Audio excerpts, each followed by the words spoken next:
The morning sun cast long shadows across the dying fields of Verdania.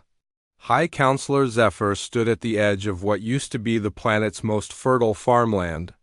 The crops that once grew tall and green now lay withered and black. The smell of decay filled the air. "How many more days do we have?" Zephyr asked his advisor, Commander Sage, who stood beside him with a datapad in his hands. "The food stores will last maybe 2 months," Sage replied. His voice was quiet and tired. 3 months if we cut rations again." Zephyr looked out at the endless rows of dead plants. This was happening all across their 3 worlds. The same. Black rot that killed everything it touched. Their best scientists had no answers.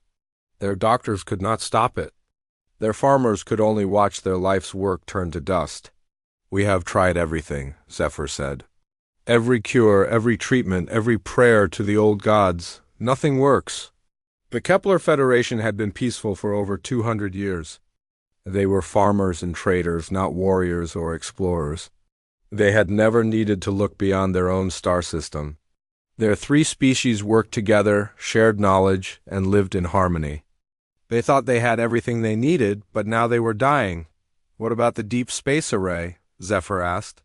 "The one we used to listen to the stars?" Sage looked up from his datapad. "What about it? Can we use it to send a message instead of just listen?" "Yes, but send a message to who? We have never made contact with anyone else. We do not even know if there is anyone else out there." Zephyr picked up a handful of the dead soil and let it run through his fingers.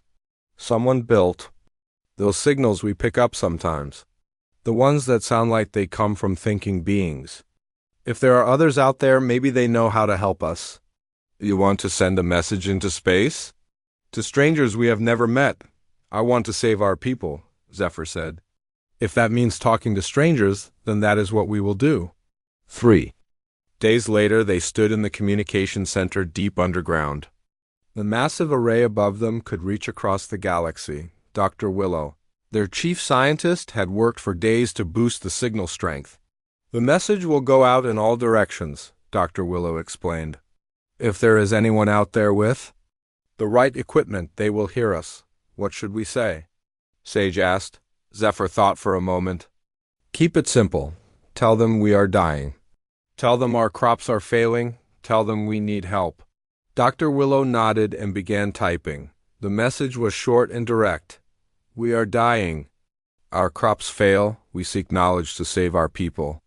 Any aid welcomed." "Are you sure about this?" Sage asked. "We know nothing about who might hear this. What if they are not friendly?" "Then we will die anyway," Zephyr said. "At least this way, we have tried everything." The message went out into the void. Radio waves carrying their desperate plea traveled at the speed of light toward distant stars. They had no way to know if anyone would hear it. They had no way to know if anyone would care. 12 light years away on a blue and green world called Earth, the message arrived at Terra Command just after midnight. The night shift officer, Lieutenant Danny Clark, was drinking his 3rd cup of coffee when the computers started beeping. "What have we got?" asked Sergeant Mary Kim, looking up from her reports. "Long-range communication," Danny said, staring at his screen. "It's not one of ours. The signal is coming from outside the solar system." Mary walked over to Danny's station. "Outside the system? Are you sure?" "Yeah, and it's not natural. This is artificial. Someone sent this."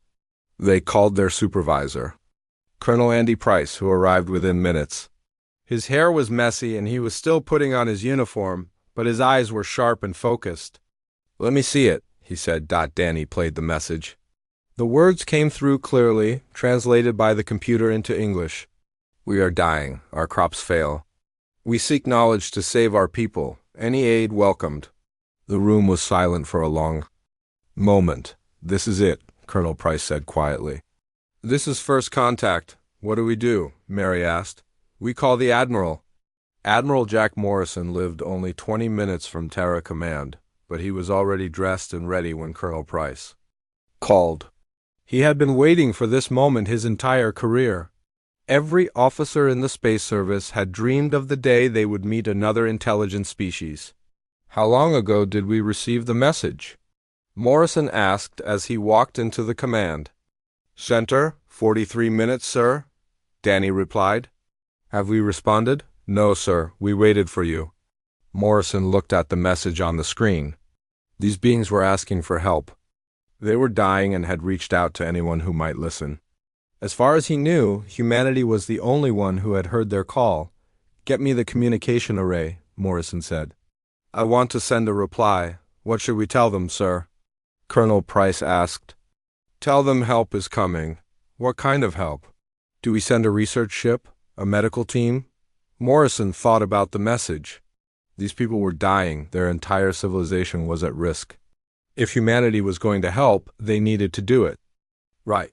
Get me Captain Lisa Carter, Morrison said. Tell her to prepare the 7th Battle Group for immediate deployment. Sir? Colonel Price looked confused. The 7th Battle Group? That's our largest fleet.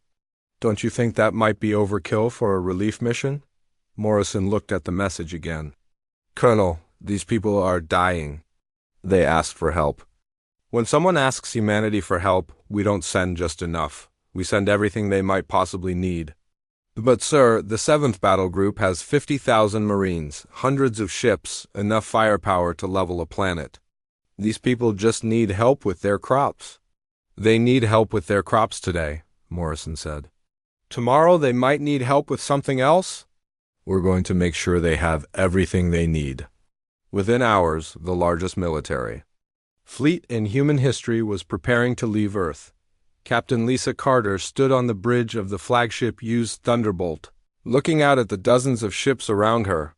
She had been told this was a relief mission, but she had never seen this much firepower sent to help with farming problems. Sir, her first officer said, are you sure we need all this for a simple aid mission? Carter smiled. Lieutenant, you're about to learn something about humanity. We don't do anything simple. Captain Lisa Carter stood in the observation deck of the used Thunderbolt, watching the stars bend and twist as the massive fleet traveled through hyperspace. Around her flagship, 67 other ships moved in perfect formation. The sight never got old, even after 15 years of commanding deep space missions. Captain, her communications officer, Lieutenant Ben Torres, called from his station. We're receiving updates from the other ships in the fleet. Lisa walked over to the main display. The numbers were impressive, even by human standards. The 7th Battle Group was the largest single military force humanity had ever assembled. 3 heavy cruisers, each one capable of destroying a small moon. 8 destroyers that could outrun and outgun anything in known space. 4 massive support vessels carrying everything from medical supplies to construction equipment. 2 carrier ships loaded with fighter squadrons and bombing runs. What about the Marines? Lisa asked. 50,000 fully equipped troops ready. For deployment, Lieutenant Torres replied. General Kevin Stone reports his men are ready for any situation. Lisa nodded. General Stone was a good man, though she wondered why Admiral Morrison thought they needed so many ground forces for a farming crisis. But orders were orders, and if the Admiral wanted overwhelming force, that's what they would deliver. How long? Until we reach the target system? Lisa asked. 6 hours, Captain, replied her navigator, Commander Paul Mitchell. The alien star system is just ahead. Meanwhile, in the Kepler Federation's capital city on Verdania, High Counselor Zephyr sat in his office reviewing the latest reports. The situation was getting worse every day. More crops were dying, more people were getting sick from hunger. The message they had sent into space 3 weeks ago had received no response. Maybe no one heard us, Commander Sage said, sitting across from Zephyr's desk. Maybe we are truly alone. Or maybe help is coming and we just don't know it yet, Zephyr replied. Though he didn't sound convinced, Dr. Willow burst through the door without knocking, her face pale with excitement and fear. Counselor, you need to see this. The deep space sensors are picking up something massive approaching our system. Zephyr and Sage followed her to the monitoring station. The technician on duty, a young scientist named Pip, was staring at his screen with wide eyes. Show them what you found, Dr. Willow said. Pip pointed to his display. There are objects approaching from the direction of the galactic core, big objects moving very fast. How big? Zephyr asked. Bigger than anything we have ever built. Pip replied. Our largest ship is maybe 300 meters long. These objects some of them are over 2 kilometers long. Sage grabbed the back of Pip's chair. 2 kilometers?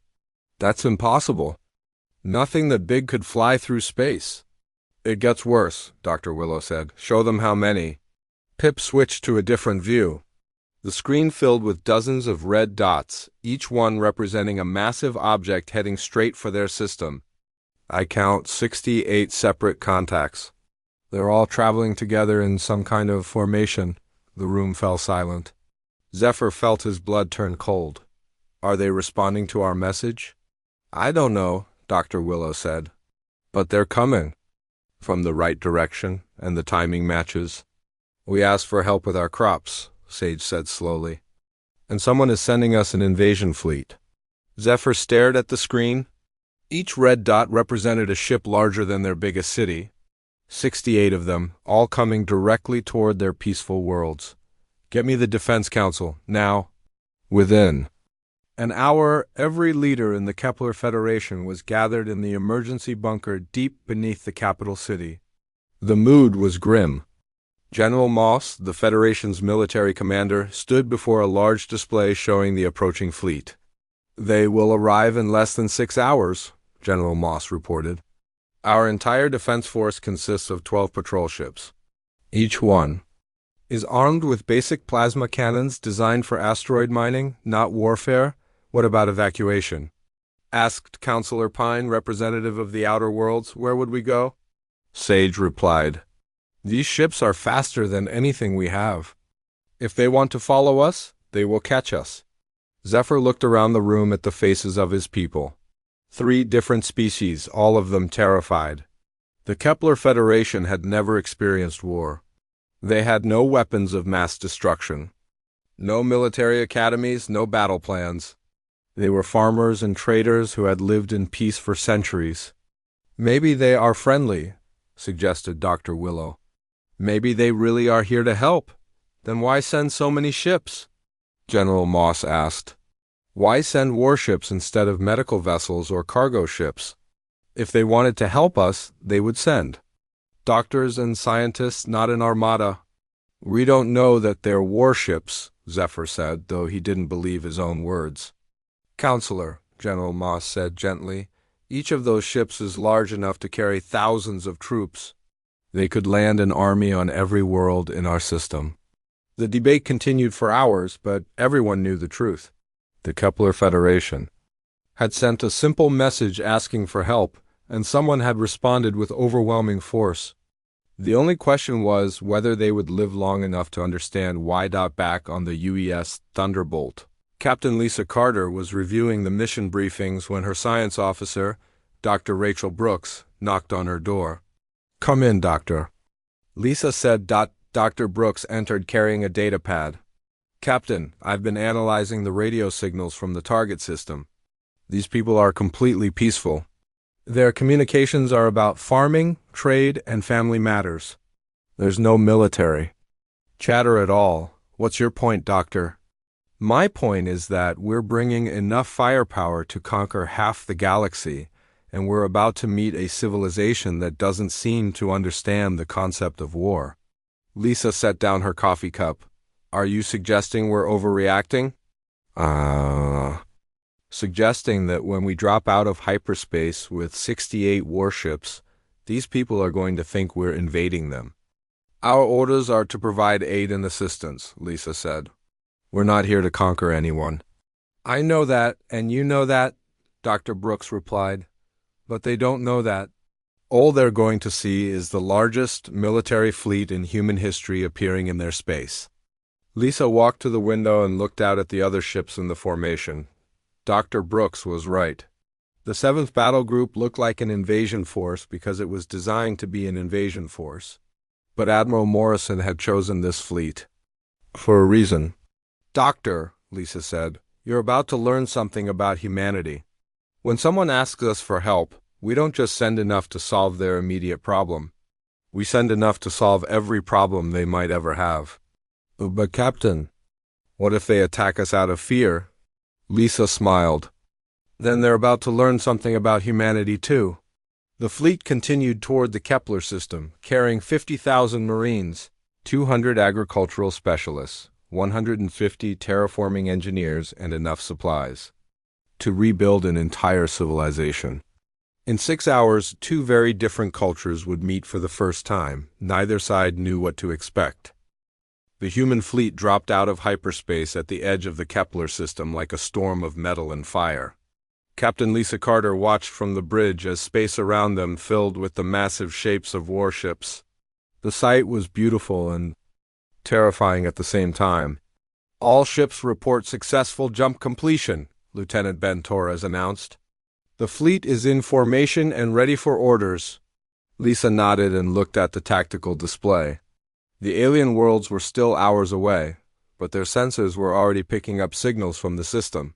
Radio transmissions, energy signatures, and what looked like primitive spacecraft moving between the planets. Captain, called Lieutenant Commander Ryan Hayes from the communications station. We're receiving multiple transmissions from the system. They're trying to talk to us. Ryan was the fleet's best language expert. If anyone could figure out how to communicate with these aliens, it would be him. Lisa walked over to his station. What are they saying? She asked. Ryan frowned at his screens. It's complicated. Their language is completely different from anything we've encountered, but I'm getting fragments. Words like please, peaceful, and no harm, they sound scared. Scared? Lisa asked. Why would they be scared? They're the ones who ask for help. Maybe they didn't expect this big of a response, Ryan suggested. On Verdania, the capital city was in chaos. Air raid sirens wailed through the streets as millions of people ran for the underground shelters. High Counselor Zephyr stood in the command bunker, staring at the tactical display that showed the human fleet spreading out across the edge of their system. 68 ships, General Moss reported, all of them massive, all of them armed. Have they responded to our communications? Zephyr asked. No direct response yet, Dr. Willow replied. But they're definitely listening. Our signals are being intercepted and analyzed. Commander Sage burst into the room. Counselor, the Defense Fleet is requesting permission to form a protective line around Verdania. Zephyr looked at the display again. 12 tiny patrol ships. Against 68 massive warships. It would be like insects trying to fight giants. Do it, he said. If we're going to die, we'll die protecting our people. The Kepler Federation's entire military force moved into position between the approaching human fleet and their homeworld. The 12 patrol ships looked pathetic against the vast emptiness of space, but their crews were brave. They had volunteered to face impossible odds to buy time for the evacuation of their planets. Captain Lisa Carter watched the alien ships move into formation on her tactical display. They were small, clearly not designed for warfare, but they were positioning themselves to fight. They're trying to protect their world, she said quietly. Captain, called her tactical officer, Commander Steve Walsh. The alien ships are powering up weapon systems. Basic plasma cannons, but they're definitely preparing to engage. Lisa felt a chill run down her spine. These people were so terrified of the human fleet that they were willing to fight a hopeless battle. The 12 alien ships combined had less firepower than a single human destroyer. All ships, this is Captain Carter, she announced over the fleet communication system. Power down all weapons systems immediately. Repeat, all weapons offline. We are not here to fight.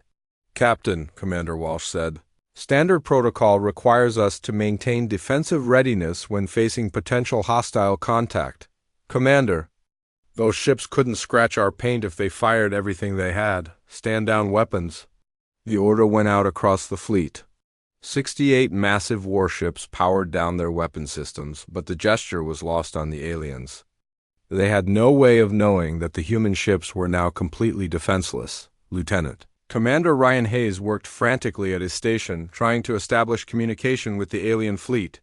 His computers were analyzing every transmission, building a basic translation matrix. Captain, I think I've got something, he called out. Their language is starting to make sense. They're broadcasting on multiple frequencies, trying to talk to us. What are they saying? Ryan listened for a moment, then looked up with a troubled expression. They're asking us not to hurt their families. They're saying they surrender. Lisa felt sick. They think we're here to conquer them. It gets worse, Ryan continued. They're also transmitting what sounds like an apology. They're saying they're sorry for bothering us with their message. The absurdity of the situation hit Lisa like a physical blow. These people had sent a desperate plea for help, and now they were apologizing for asking. They thought the human fleet was here to punish them for having the audacity to request aid. Open a channel, Lisa ordered. All frequencies, I want them to hear this. Ryan worked quickly, then nodded. Channel open, Captain. Lisa took a deep breath. Unknown vessels, this is Captain Lisa Carter of the Earthship Thunderbolt. We received your message requesting aid. We are here to help you. We are not here to fight. We are not here to conquer. We are here to help. She paused, hoping the translation systems would work. Please respond if you understand this message. The response came quickly. A voice speaking in heavily accented English, clearly using a translation system similar to their own. Earthship Thunderbolt. This is High Counselor Zephyr of the Kepler Federation. We ... We do not understand. You bring many warships. We only ask for help with our crops. Lisa closed her eyes. High Counselor, we brought these ships to carry the supplies and people you need. We are here to help with your crops, but we also brought doctors, engineers, and everything else you might need. You brought ... help? Zephyr's voice sounded confused and hopeful at the same time. Yes, High Counselor, we brought help. A lot of help. There was a long pause. Then Zephyr spoke again, his voice shaking. We thought you were here to destroy us for bothering you. High Counselor, you didn't bother us. You asked for help. When someone asks humanity for help, we respond. We respond with everything. We have, on Verdania, the command bunker fell silent. High Counselor Zephyr stared at the communication device, trying to process what he had just heard. The massive fleet that had terrified his people was actually a rescue mission. They're here to help, he whispered. But why so many ships? Commander Sage asked. Why bring an armada to solve a farming problem? Dr. Willow was studying the detailed scans of the human fleet. Look at this, she said, pointing to her display. Those aren't all warships. Some of them are cargo vessels, massive ones. And these readings suggest they're carrying enormous amounts of supplies. How much supplies? Zephyr asked. Enough to feed our entire population for years. Dr. Willow replied in amazement. Back on the Thunderbolt, Lisa was coordinating with her fleet commanders. Dr. Amy Sullivan, report to the bridge, she announced over the ship's communication system. Dr. Sullivan arrived within minutes. She was the fleet's chief agricultural scientist, a woman in her 40s with dirt under her fingernails and passion. In her eyes, Captain, are we really dealing with a crop disease? She asked. According to their message, yes. Their food sources are dying from some kind of blight. Dr. Sullivan's eyes lit up. I've brought everything we might need. Antifungal treatments, soil conditioners, genetic analysis equipment, even replacement crop varieties. If it's an agricultural problem, we can fix it. How long will it take? Once I get samples? Maybe a few days to identify the problem, maybe a few weeks to implement a solution. This is what I do, Captain, Lisa smiled. Doctor, you're about to make some new friends very happy. The first contact between humanity and the Kepler Federation had begun with fear and misunderstanding. But slowly, carefully, both sides were beginning to realize that they had more in common than they thought. The aliens needed help, and the humans were very, very good at helping. The only question now was whether the Kepler Federation was ready for the overwhelming generosity that humanity was about to unleash upon them. The fear spread across Verdania like wildfire. Even though High Counselor Zephyr had announced that the human fleet was here to help, most people didn't believe it. How could anyone believe that 68 warships had come to solve their farming? Problems? In the underground shelters beneath the capital city, families huddled together in the darkness. Children cried while parents whispered prayers to gods they hoped were still listening. The sounds of the city above had gone silent. Streets that were usually full of life now stood empty. Commander Sage paced back and forth in the command bunker, his hands shaking with nervous energy. "Counselor, I still don't understand. Why would they bring so many ships? Why would they bring weapons at all?" High Counselor Zephyr was asking himself the same questions. The human captain had sounded sincere, but the evidence was hard to ignore. The scanners showed that every human ship carried enough weapons to level entire cities. "Maybe they're not." "Sure, they can trust us," Zephyr suggested. "Maybe they brought protection in case we were lying about needing help." "Protection from what?" Sage asked. "We have 12 patrol ships." "They have enough firepower to destroy star systems." Dr. Willow looked up from her analysis station. "I've been studying their ship designs. These vessels are definitely built for war, but they're also carrying massive amounts of cargo. The readings suggest medical supplies, construction equipment, and what looks like enough food to feed millions of people." "So they really are here to help?" Sage asked. "I think so," Dr. Willow replied, "but they're prepared for anything." The situation became more confusing when Commander Pete Johnson, the human fleet's diplomatic officer, requested permission to land on Verdania. The request came with detailed specifications for the landing site and security arrangements. "They want to bring down a single shuttle," General Moss reported. "Unarmed, with a small team of scientists and diplomats." "How small?" Zephyr asked. 5 people. "No weapons, no guards, no military escort." Zephyr looked around the bunker at his advisors. "What do you think?" "It could be a trap," Sage said. "Send down a small team to look harmless, then attack when we're not expecting it." "Or it could be exactly what they say it is," Dr. Willow countered. "A diplomatic mission." 5 people, General Moss said thoughtfully. "If they wanted to attack us, they wouldn't need to land anyone. They could destroy us from orbit," Zephyr made his decision. "Tell them they have permission to land. But we meet them in the old agricultural station outside the city. If this goes wrong, at least the civilian population will be safe." "Captain." Lisa Carter stood in the shuttle bay of the Thunderbolt, watching as Commander Pete Johnson prepared for the most important diplomatic mission in human history. Johnson was a calm, thoughtful man in his 50s who had spent his career resolving conflicts between human colonies. "Are you sure about this?" Lisa asked. "These people are terrified. They might shoot first and ask questions later." "Captain, they're farmers, not soldiers," Johnson replied. "And they're desperate. Desperate people don't usually attack the people trying to help them." Dr. Amy Sullivan joined them, carrying a case full of soil samples and testing equipment. "I've been analyzing their agricultural reports. This blight they're dealing with is probably something simple. Most crop diseases." Define simple," Lisa said. "Fungal infection, soil contamination, maybe a pest infestation. Nothing that can't be fixed with basic treatment." Lisa watched the shuttle prepare for departure. "Doctor, these people think their entire civilization is going to die. What's simple to us might be impossible to them. That's exactly why we're here," Dr. Sullivan replied, "to solve the impossible." The shuttle landed at the agricultural station just as the sun was setting over Verdania. The building was old and mostly abandoned, surrounded by fields of dead crops that stretched to the horizon. The smell of decay was everywhere. Commander Johnson stepped out first, followed by Dr. Sullivan and 3 other specialists. They were all unarmed and wearing simple civilian clothes. The message was clear: we're here to help, not to fight. High Counselor Zephyr waited for them with a small group of guards. The aliens looked nervous but not hostile. They were taller than humans, with longer limbs and pale skin that seemed to glow in the dim light. "High Counselor," Johnson said, bowing slightly. "Thank you for agreeing to meet with us." Zephyr studied the humans carefully.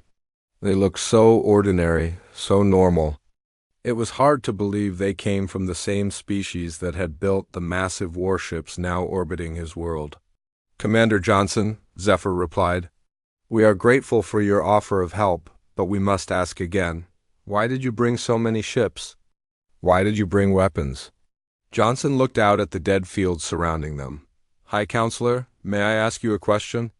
When you sent your message asking for help, what did you expect would happen? We hoped someone would answer, Zephyr said. We hoped they would send knowledge, or perhaps a few experts to help us understand our problem. And if the problem was bigger than you thought? If it required more than just knowledge? Zephyr didn't understand. What do you mean? Dr. Sullivan stepped forward. High Counselor, may I examine your crops? Of course, but there's nothing to examine. Everything is dead. Dr. Sullivan walked to the nearest field and knelt down, pulling out a small device to test the soil. She took samples of the dead plants and ran them through a portable analyzer. The other humans watched quietly as she worked. After 10 minutes, she stood up with a smile on her face. High Counselor, I have good news. This isn't a complex problem. It's a simple fungal infection. We can fix this. Fix it? Zephyr asked. Our best scientists have been working on this for months. They say it's impossible. It's only impossible if you don't have the right tools, Dr. Sullivan replied. We have antifungal treatments that will kill this infection in days. We have soil conditioners that will restore the nutrients your plants need. We have replacement seeds that are resistant to this type of fungus. Zephyr felt hope rising in his chest for the first time in months. You can really save our crops? We can save your crops, restore your soil, and make sure this never happens again, Dr. Sullivan said confidently. But why did you bring warships to do this? Commander Sage asked. Why not send a simple medical ship? Commander Johnson looked at the alien officers. Because we didn't know what we would find when we got here. Your message said your people were dying. We didn't know if it was disease, war, natural disaster, or something else entirely. So you brought everything you might need? Zephyr said slowly. We brought everything you might need, Johnson corrected. Medical supplies in case it was disease. Construction equipment in case it was natural disaster. Food supplies in case you were starving. Military protection in case someone was attacking you. The aliens looked at each other in amazement. You prepared for every possibility, Dr. Willow said. That's what we do, Johnson replied. When someone asks humanity for help, we make sure we can handle whatever we find. But the weapons? Sage insisted. Why bring weapons to help farmers? Dr. Sullivan laughed. Those aren't weapon ships. Those are cargo ships with weapons attached. The weapons are just in case we run into trouble on the way here or on the way home. Every human ship has weapons, Johnson explained. It's not because we're aggressive. It's because space is dangerous and we've learned to be prepared. High Counselor Zephyr looked out at the dead fields, then back at the humans. You really came here just to help us. We really came here just to help you, Johnson confirmed. And the 50,000 soldiers your ship carries are here to help distribute supplies, build infrastructure, and protect the relief effort, Johnson said. They're not here to conquer anyone. For the first time since the human fleet had arrived, Zephyr felt the fear leaving his body. These strange beings with their massive ships and overwhelming firepower had come to save his people. They had prepared for war, but they had come in peace. Commander Johnson, Zephyr said quietly, we owe you an apology. We thought you were here to destroy us. High Counselor, you have nothing to apologize for? Anyone would be scared seeing our fleet arrive unannounced. How do we begin? Zephyr asked. Dr. Sullivan smiled. We start by fixing your crops. Everything else can wait. The next morning brought something the people of Verdania had not seen in months. Hope. Word spread quickly through the underground shelters that the humans had identified the crop disease and claimed they could fix it.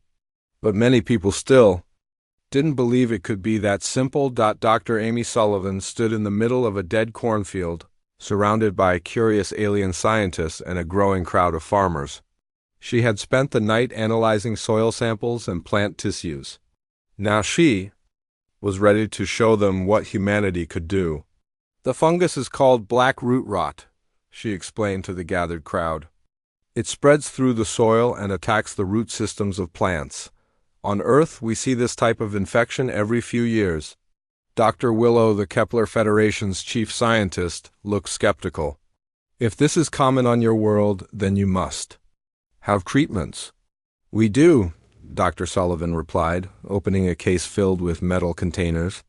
This is a targeted antifungal compound. It kills the infection without harming the plants or the soil.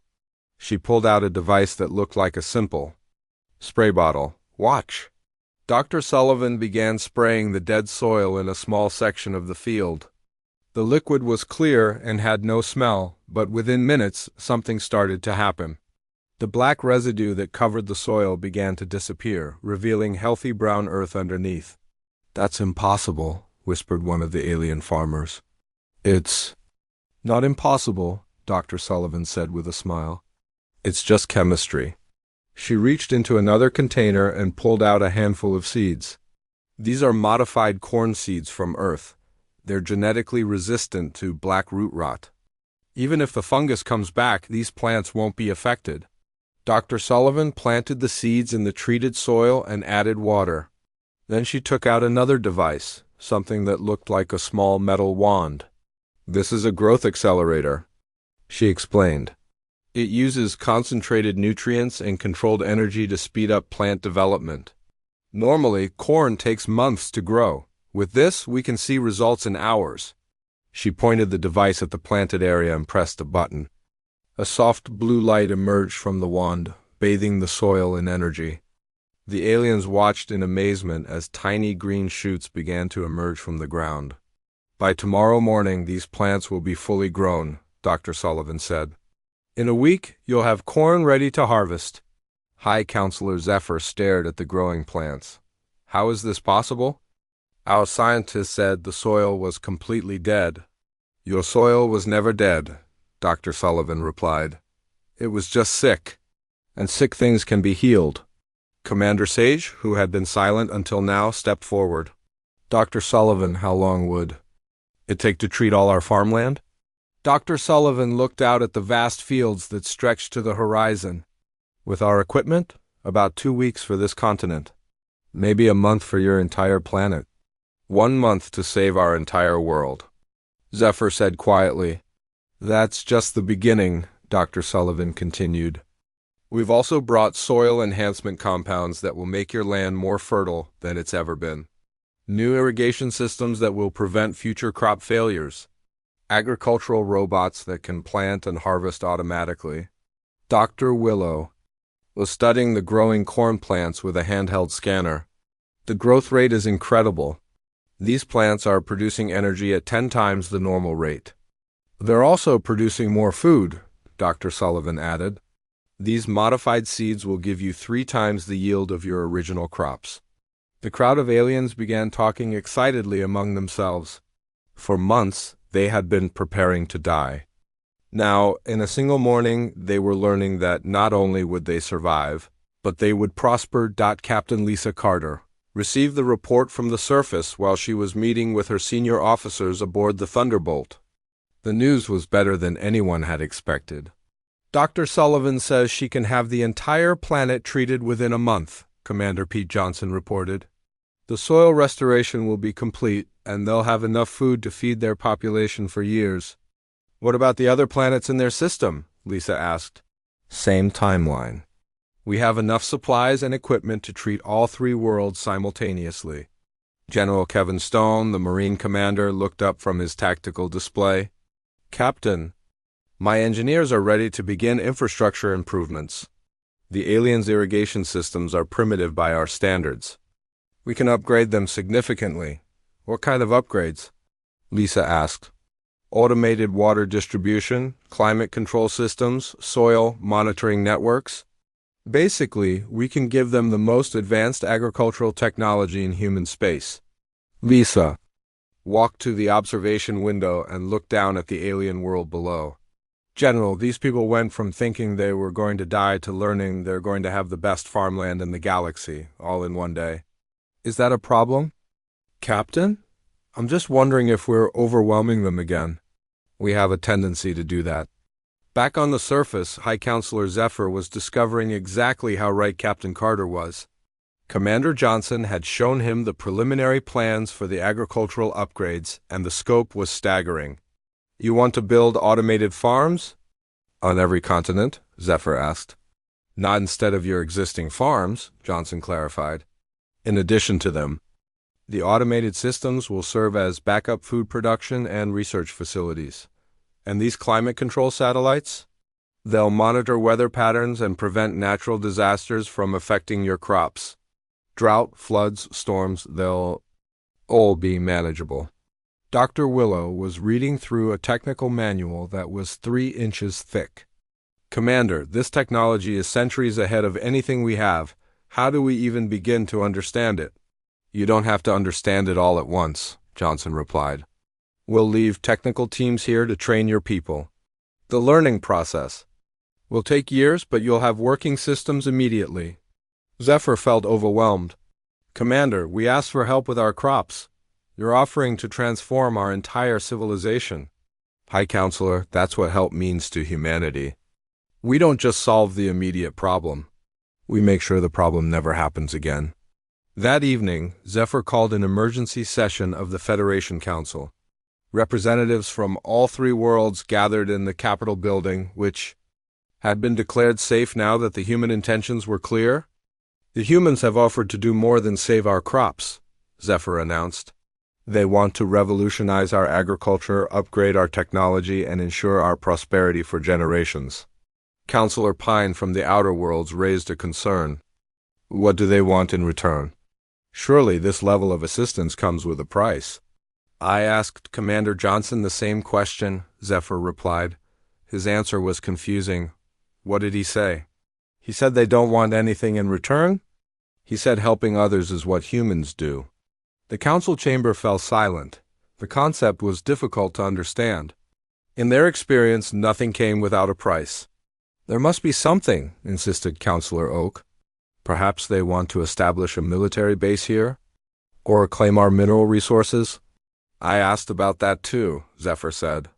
Commander Johnson laughed and said they have more uninhabited worlds than they know what to do with. "They don't need our resources. Then why help us at all?"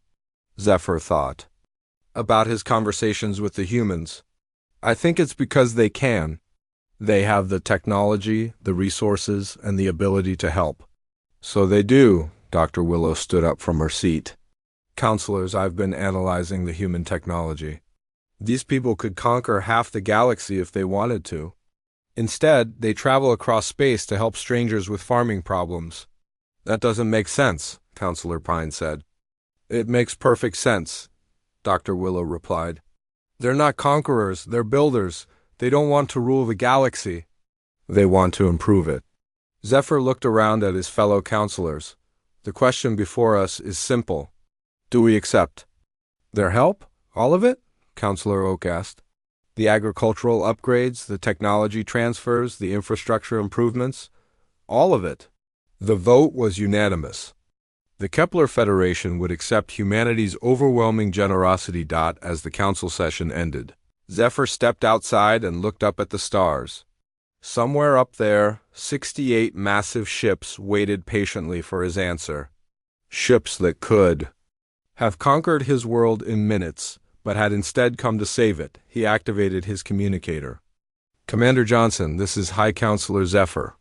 "Yes, High Counselor, we accept your offer, all of it." "Excellent. We'll begin operations tomorrow morning." "Commander, may I ask you something?" "Of course. Why do humans do this? Why do you help strangers?"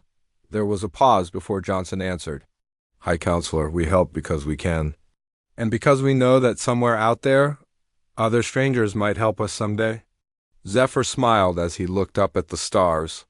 For the first time in his life, the universe didn't seem empty and cold. It seemed full of possibilities. 6 months later, High Counselor Zephyr stood in the same field where Dr. Amy Sullivan had first demonstrated the miracle of human technology. The transformation was beyond anything he could have imagined. Where dead crops had once covered the ground, now grew the most beautiful and abundant farmland in the history of his world. The corn stood 12 feet tall, golden and perfect in the morning sunlight. The automated irrigation systems hummed quietly beneath the soil, delivering exactly the right amount of water and nutrients to each plant. In the distance, harvesting robots moved through the fields like gentle giants, collecting grain and loading it into transport vehicles. The yield reports came in this morning, Commander Sage said, walking up behind Zephyr with a datapad in his hands. This continent is producing 4 times more food than it did before the blight. The other continents are showing similar results. Zephyr smiled and breathed in the clean air. The smell of decay was gone, replaced by the sweet scent of growing plants. What about the other worlds? The same? Every planet in our system is not only self-sufficient, but producing massive food surpluses. We could feed 10 times our current population. Dr. Willow joined them, carrying her own set of reports. The climate control satellites are working perfectly. The weather prediction systems are accurate to within minutes. We haven't had a single crop failure from natural causes. And our people? Zephyr asked. Learning faster than anyone expected, Dr. Willow replied. The human technical teams are excellent teachers. Within a few years, we'll be able to maintain all these systems ourselves. Zephyr looked up at the sky, where he knew the human fleet still maintained a small presence. Most of the ships had left after the first month, once the immediate crisis was over. But Captain Lisa Carter had kept a small task force in the system to oversee the technology transfer and provide ongoing support. Have you heard from other worlds? Zephyr asked. Sage nodded. The trading networks are buzzing with rumors. Stories about the humans and what they did here. Some people think the stories are exaggerated. What do they say?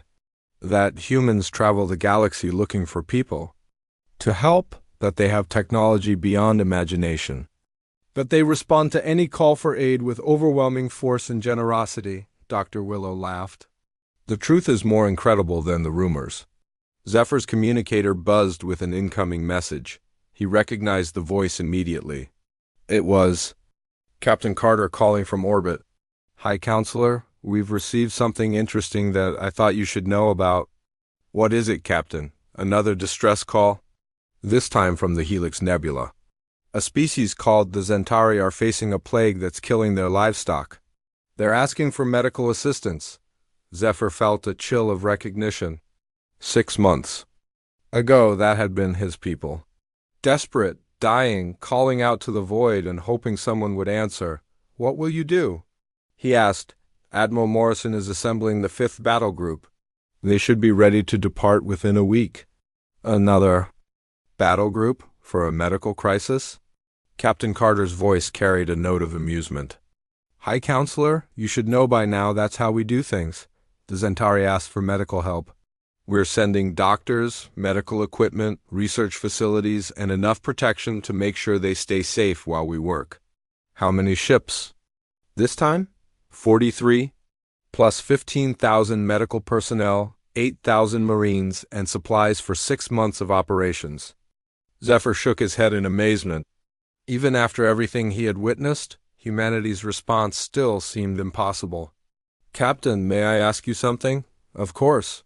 Before you came here, had humans ever encountered another intelligent species? No. Hi, Counselor, you were our first contact. So you had no idea what to expect when you arrived. None at all. We prepared for every possibility we could think of. Zephyr looked out at the thriving fields around him. And now we know that. The galaxy is full of people who need help. And we know that we're very good at helping. That evening, Zephyr called a special session of the Federation Council. The chamber was no longer the desperate bunker where they had once planned for extinction. It was a bright, modern building equipped with the latest human communication technology. My fellow counselors, Zephyr began, 6 months ago, we sent a simple message into space asking for help with our crops. Today, we are the most prosperous agricultural civilization in this sector of the galaxy. The humans have given us more than we ever dreamed possible, agreed Counselor Pine. But what happens now? Do they stay forever? Do they leave and never return? I spoke with Captain Carter today, Zephyr replied. The main fleet will be leaving soon to help another species that needs assistance, but they're offering to establish a permanent diplomatic and technical mission here. What would that mean? Asked Counselor Oak. Dr. Willow stood to address the council. It means we become part of something larger. The humans are building a network of worlds, all connected by trade, technology, and mutual assistance. They're not creating an empire, they're creating a community. And our role in this community? Counselor Pine asked. We become teachers, Zephyr replied. We share our experiences with other worlds that the humans help. We show them that accepting human assistance leads to prosperity, not conquest. The council voted unanimously to accept the permanent human presence and join their growing network of allied worlds. 3 days later, Zephyr stood on the observation deck of the space station that the humans had built in orbit around Verdania. Captain Carter stood beside him, preparing to leave with most of her fleet. Captain, there's something I need to tell you, Zephyr said. What is it, High Counselor? When we first sent our message, we were afraid that no one would answer. We thought we might be alone in the universe. And now? Zephyr looked down at his green and prosperous world, then out at the stars where he knew other species were struggling with their own problems. Now I know that no one is alone, not as long as humans are listening, Captain Carter smiled. Hi, Counselor, we're always listening, and we're always ready to help, even if someone only needs help with their crops? Especially then, Carter replied. Because we've learned that helping with crops leads to friendships, and friendships lead to a better galaxy for everyone. The human fleet departed the next day, leaving behind a small diplomatic mission and a world transformed. As the massive ships disappeared into hyperspace, Zephyr received a message from Admiral Morrison on Earth. High Counselor Zephyr, thank you for trusting humanity with your crisis. Your people were our first contact with another intelligent species, and you taught us something important about ourselves. You taught us that when someone asks humanity for help, we don't just send what they need, we send what they deserve. And everyone deserves the best we can give. Zephyr saved the message and sent it to the growing database of human communications that was being shared across the galaxy. Other worlds needed to understand what humanity was really like. Within a year, the phrase, "they only wanted aid," humanity sent a battle group instead, had become known throughout the local galactic region. It wasn't said with fear or criticism. It was said with gratitude and hope, because everyone who heard it understood the real meaning. When you call for help, humanity answers. They answer with everything they have, more than you asked for, and more than you dreamed possible. The Kepler Federation had learned the most important lesson in the galaxy. In a universe full of darkness and danger, humanity was the light that never failed to shine when someone needed it most. And across the stars, other civilizations began to hope that someday, if they ever needed help, they might be lucky enough to hear the approaching thunder of human ships coming to save them too.